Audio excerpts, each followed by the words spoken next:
జై శ్రీమన్నారాయణ. సుందరకాండలో న శాస్త్రబుద్ధిగ్రహణేషు చాపి విద్యేత కశ్చిత్ తవ వీర తుల్యః. శాస్త్రార్థములు తెలుసుకొని వాటిని మరవకుండా ఉండటములో కూడా నీతో సమానమైనటువంటి వారు ఎవ్వరూ లేరు. ఓ రాజా రావణ, నువ్వు చాలా ఉత్తముడివయ్యా. ఈ వానరుడిని చంపటం అనే నిర్ణయములో నాకు మంచి ఏమాత్రమూ కనిపించటం లేదు. అయితే ఈ చంపటం అనేటటువంటి శిక్ష ఈ దూతకు కాదు ఇవ్వవలసింది, ఇతనిని పంపించినటువంటి వారికి ఆ శిక్ష వెయ్యాలి. ఈ దూత యోగ్యుడా అయోగ్యుడా మనకు అవసరమే లేదు. ఎవరో పంపిస్తే వచ్చినటువంటి వాడు, వారు చెప్పమన్నది చెప్పినటువంటి వాడు ఈ దూత. అందుకే నా దూతవధం అర్హతి, దూత చంపదగినటువంటి వాడు కాడు. హో రాజా రావణ, అంతేకాదు మరి ఈ దూతను చంపేస్తే మళ్ళీ ఆకాశ మార్గములో సముద్రాన్ని దాటి ఇక్కడికి రాగలిగినటువంటి వాడు మరొక్కడు లేనే లేడు నాకు తెలిసినంత వరకు. ఇప్పుడు ఈ దూతను వదిలేస్తే ఇతడు వెళ్ళి రామలక్ష్మణులను యుద్ధానికి ప్రోత్సహిస్తాడు. ఆ రకంగా నువ్వు వారితో యుద్ధం చేయవచ్చు. రాజా రావణ, నీలాంటి పరాక్రమము ఉత్సాహము కలిగినటువంటి వారు ఈ యుద్ధాయతి నాశయితుం నయుక్త, ఈ యుద్ధము చేసేటటువంటి అవకాశాన్ని వదులుకోవద్దు కదా నీలాంటి గొప్ప వీరులు. హో రాజా, ఈ దూత మీద కాదు నీ ప్రతాపాన్ని చూపించేది, నువ్వు ఇంద్రాది దేవతల మీద నీ ప్రతాపాన్ని చూపించాలి. నీకు నీ వద్ద నీ మేలు కోరేటటువంటి వారు, పరాక్రమము కలిగిన వారు, ఏకాగ్రత కలిగిన వారు, యోధులు నీ వద్ద కోట్లాది మంది ఉన్నారు. అట్లాంటి నీ మహాసైన్యములో ఏ కొద్ది మందినో పంపిస్తే చాలు ఆ రామలక్ష్మణులను బంధించడానికి. హో రాజా, ఆ రకంగా నీ ప్రభావాన్ని రామలక్ష్మణులకు చూపించాలే కానీ ఈ దూతను చంపటమేమిటి రావణ అని విభీషణుడు చెప్పినటువంటి మాటలన్నీ విని ఇక రావణుడు అంగీకరించాడు. అప్పుడు రావణుడు ఈ రకంగా అంటూ ఉన్నాడు, విభీషణ సమ్యక్ ఉక్తం హి భవత, చాలా బాగా చెప్పావు నువ్వు. అయితే దూతను చంపకూడదు అనేది నేను అంగీకరిస్తా. ఈ వానరుడికి ఏదైనా ఒక దండన మాత్రం తప్పకుండా విధించాలి అని రావణుడు చెప్పి ఇంకా ఇలా ఆదేశిస్తూ ఉన్నాడు, కపీనాం కిలలాంగూలం ఇష్టం భవతి భూషణం. కోతులకు తోక అంటే చాలా ఇష్టం, అందుకని ఈ వానరుడి తోకను కాల్చండి. తోకకు నిప్పంటించి ఈ లంకలో అన్ని వీధుల్లో ఈ వానరుడిని త్రిప్పండి. ఇక కాలిన తోకతో కృషించిపోయి వెనక్కి వెళ్ళిన తర్వాత ఈ వానరుడిని ఆ వానరుడి బంధువులు మిత్రులు అందరూ చూడాలి, అంత బాగా శిక్షించండి అని రావణుడు ఆదేశాలు జారీ చేశాడు. రామచంద్రులను మనసారా ధ్యానము చేస్తూ పరమదయాలువు పరమశివుడు చెప్పిన పరమపావన రామనామాన్ని చెబుతూ మనము రామనామ గానము చేస్తూ ఉంటే అదిగో సీతారామచంద్రులు, పార్వతీ పరమేశ్వరులు, ఆంజనేయస్వామి, సకల దేవతలు, పితృదేవతలు, మహర్షులు, ఆచార్యులు, భాగవతోత్తములు అందరూ మనని చూసి ఆనందముతో అనుగ్రహిస్తున్నటువంటి దృశ్యాన్ని భావన చేస్తూ నోరారా రామనామగానము చేద్దాం.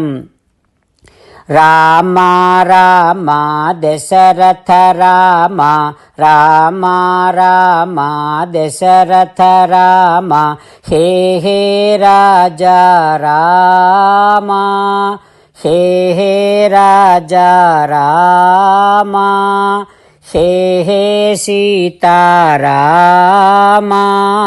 హే హే సీతారామ.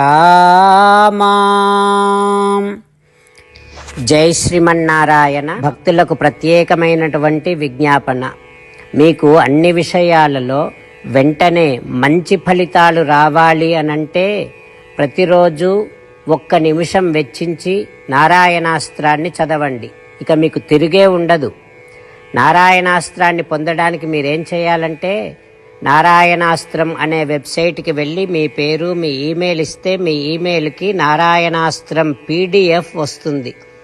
అందులో ఒక రామాయణ శ్లోకం, ఒక గీతా శ్లోకం, ఒక విష్ణునామం ఉంటాయి. ఆ 3ంటిని కలిపి నారాయణాస్త్రం అంటాం.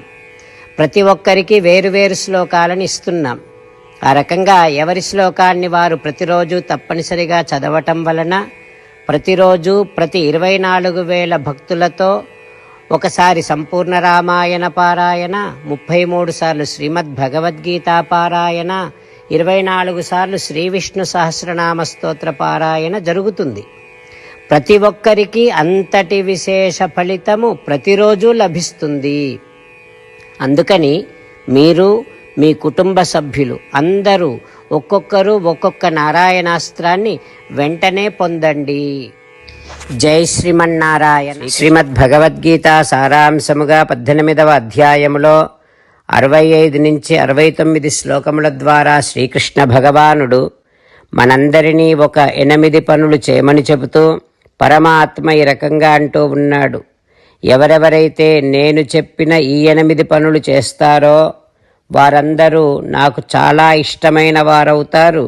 అప్పుడు వారిని నేను సకల పాపముల నుండి, సకల దుఃఖముల నుండి విముక్తులను చేసి నా అంతటి వారిగా చేసుకుంటా, తరగని ఆనందాన్ని అనుభవింపచేస్తా. నిజమే చెబుతున్నా, ప్రమాణము చేసి చెబుతున్నా అంటూ సాక్షాత్తుగా దేవదేవుడైన శ్రీమన్నారాయణుడైన శ్రీకృష్ణ భగవానుడే మనను ఈ 8 పనులు చేయమని చెబుతూ ఉన్నాడు కనుక, హో శ్రీమన్నారాయణ, కరిష్యే వచనం తవ, తప్పకుండా చేస్తా, నువ్వు చెప్పినట్టే చేస్తా అంటూ మనం ప్రతిరోజు దేవదేవుడైన శ్రీమన్నారాయణుడికి ఈ రకంగా మాట ఇద్దాం. హో శ్రీమన్నారాయణ, నువ్వు చెప్పినట్టే నేను నిన్నే సంతతము ధ్యానము చేస్తూ ఉంటా. హో శ్రీమన్నారాయణ, నువ్వు చెప్పినట్టే నేను నీ భక్తుడిగానే ఉంటా. హో శ్రీమన్నారాయణ, నువ్వు చెయ్యమన్నట్టే నేను నా విధులను, కర్తవ్యాలను నీ సేవగా, నీ తృప్తి కోసమనే సక్రమంగా నిర్వర్తిస్తూ ఉంటా. హో శ్రీమన్నారాయణ, నువ్వు చెప్పినట్టే నేను నీవాడిని అనే మహావిశ్వాసాన్ని సంతతము కలిగి ఉంటూ నా హృదయములో నీకే నమస్కరిస్తూ ఉంటా. హో శ్రీమన్నారాయణ, మామేకం శరణం వ్రజ, నన్నొక్కడిని మాత్రమే శరణు వేడుకో అని నువ్వే అన్నావు కనుక నేను నిన్ను ఒక్కడిని మాత్రమే శరణు వేడుకుంటా. హో శ్రీమన్నారాయణ, మా శుచః, ఇక దుఃఖించకు అని నువ్వే నాకు భరోసా ఇస్తూ ఉన్నావు కనుక నేను ఇక దుఃఖించను. హో శ్రీమన్నారాయణ, నువ్వు చెప్పినట్టే నువ్వు నా కోసమని చెప్పిన శ్రీమద్భగవద్గీతను ఎప్పుడో ఒక్కసారి కాకుండా ప్రతిరోజు కనీసము 1 శ్లోకాన్నైనా అనుసంధానము చేస్తూ గీతోపదేశాన్ని జ్ఞాపకం చేసుకుంటూ ఉంటా. హో శ్రీమన్నారాయణ, నువ్వు చెప్పినట్టే నువ్వందరి కోసమని చెప్పిన శ్రీమద్భగవద్గీతను తెలియని భక్తులందరికీ తెలియచేసే నా వంతు ప్రయత్నాన్ని నిరంతరము కొనసాగిస్తూనే ఉంటా. ఓ శ్రీమన్నారాయణ, నేను నువ్వు చెప్పినట్టే చేస్తా, నీకు నచ్చినట్టే ప్రవర్తిస్తా, నీకోసమే పని చేస్తూ ఉంటా. కరిష్యే వచనం తవ. సర్వం శ్రీకృష్ణార్పణమస్తు. జై శ్రీమన్నారాయణ.